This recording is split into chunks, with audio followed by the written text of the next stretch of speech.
This week we began discussing sexual identities, and we started with heterosexuality. Most people in the United States today would define heterosexuality as exhibiting sexual attraction towards the opposite sex, regardless of whether the aim is pleasure, procreation, love, or marriage. But as we saw in this week's materials, definitions of heterosexuality can vary based on cultural context and time.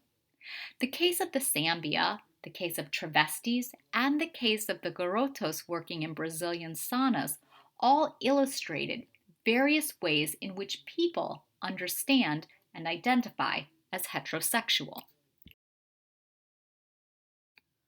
We also discussed the ways in which individuals identify as heterosexual and how this is a relatively modern way of thinking about opposite sex interactions. In recent years, as LGBTQIA voices are becoming more visible and accepted, some scholars have shown that heterosexual individuals have been engaging in new tactics to project or display their heterosexuality without actually articulating it. Stephen Seidman showed a number of ways in which heterosexual individuals project their heterosexual identity, and this ranges from distancing oneself from any association with homosexuality to simply mentioning past or present opposite sex partners. We also talked about the way in which our sexual identities are linked to inequality and privilege. In part, this is because we live in a sexually stratified society, meaning that we live in a society that systematically ranks groups of people in a hierarchy based on their sexuality.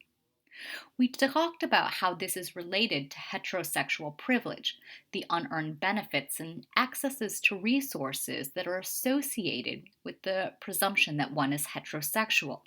And to illustrate this, looked at the heterosexual questionnaire, which took a number of questions often proposed to individuals in the LGBTQIA community and flipped them, questioning these practices of heterosexuals.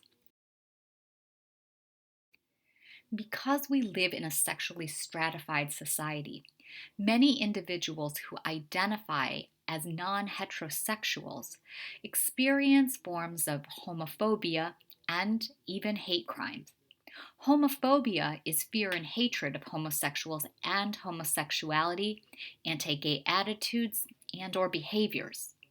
When violence is directed at LGBTQIA folks, this is a type of hate crime in that it's motivated by prejudice against a specific group. An example of this is corrective rape, or the sexual assaults of gay, lesbian, bisexual, and trans individuals to cure them of their sexual orientation.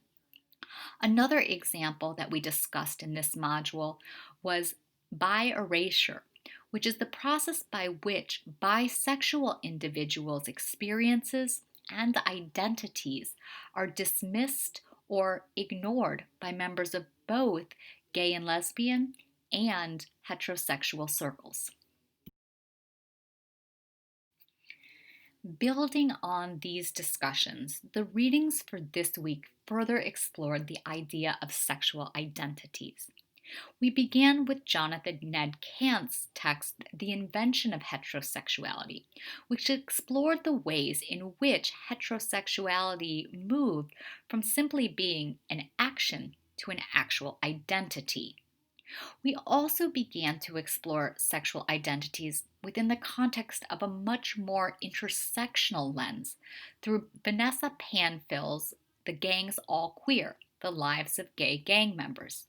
You began looking at the introduction and chapter 2 of this text to lay a foundation not only for further understanding various sexual identities, but also for presenting your group project.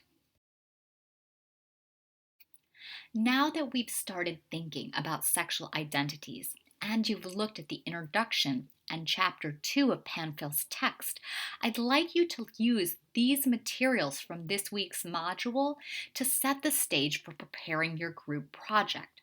So, in your final thoughts this week, take 2 or 3 ideas from the introduction in chapter 2 of Panfil's text and explain where they would fit into your presentation.